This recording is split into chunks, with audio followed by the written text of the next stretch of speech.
Fazia muito tempo que eu não meditava a respeito da cruz, como eu fiz desde antes da Páscoa até esses últimos dias. Pensando nessas coisas, enxergando essas coisas, que às vezes os nossos olhos passam e nós nem vemos. E eu fico imaginando aquele ladrão chegando no céu naquele dia, andando por ruas de ouro e pensando assim: bah, Jesus, se eu soubesse que tinha tudo isso aqui, não tinha vivido como um ladrão. Tinha vivido como um filho de Deus, que era quem eu poderia ter sido por todos os meus dias. Sabe, ele perdeu muitas coisas na vida dele.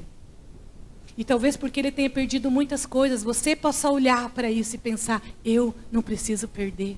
Eu posso entender agora quem é Jesus, quem é o Filho de Deus. Eu posso viver agora como um filho de Deus e não como um ladrão. E não como um adúltero. Ou não como uma pessoa qualquer, que não faz o mal, que faz o bem. Que de vez em quando tem algumas alegrias e é só isso. A vida não é só isso. E hoje eu estava conversando com um jovem, eu estava dizendo para ele: sabe, às vezes eu tenho a impressão que você apoia a tua vida tanto nas tuas conquistas, naquilo que você pode fazer por você mesmo, naquilo que você pode alcançar.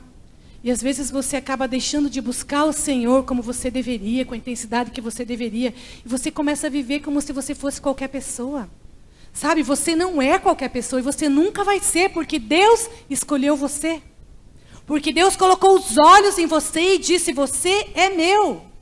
Então eu sei o que é você às vezes pensar: mas eu só queria ser qualquer um, sem muita relevância, sem ter que aparecer muito, sem ter que fazer muitas coisas. Eu pensei isso muitas vezes.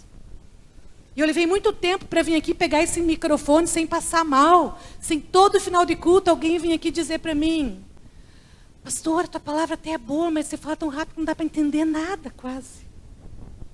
Mas continua que você vai melhorar. E sabe, os irmãos que me diziam isso nem estão aqui, gente, agora. Para ver assim que eu consigo falar mais devagar. Mas sabe, muitas vezes nós ficamos resistindo àquilo que Deus quer fazer na nossa vida. Porque Deus te escolheu, irmão. Do mesmo jeito que Deus me escolheu, você está sentado aqui nessa noite. Porque você precisa saber, Deus escolheu sim pessoas que eram fracas, pessoas que não tinham capacidade, pessoas que não se achavam. Sabe por quê? Porque Deus prefere trabalhar com pessoas que não se acham muito boas, que não se acham muito importantes, que não se acham muito sábias, porque é mais fácil lidar com esse tipo de pessoa. Porque é mais fácil trabalhar com essas pessoas que não se acham muito.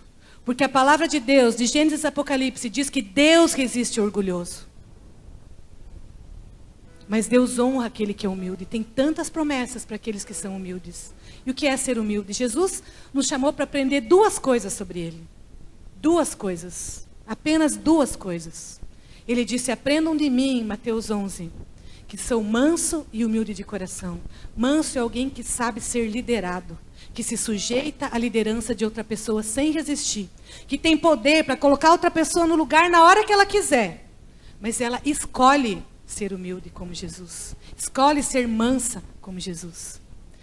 E o que é humilde? Humilde é o oposto de orgulhoso, é alguém que não se acha, alguém que acha que não tem capacidade, mas que quer estar na mão de Deus para ser usado ainda assim. Alguém que confia na liderança do Senhor e se apoia no Senhor.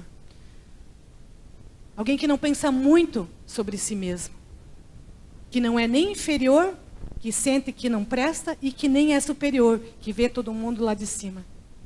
Sabe, o Senhor quer nos levar para esse lugar de mansidão e humildade. Mas você não chega nele de repente. Você não acorda de manhã dizendo: nossa, estou me sentindo manso e humilde hoje.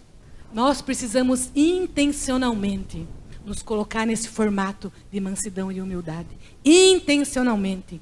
Mansidão e humildade, você entra nisso intencionalmente. Porque você entende que Deus escolheu esse formato para a sua vida. Porque Deus escolheu esse formato para a sua vida.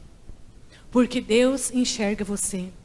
E Deus tem um propósito para a sua vida, queridos.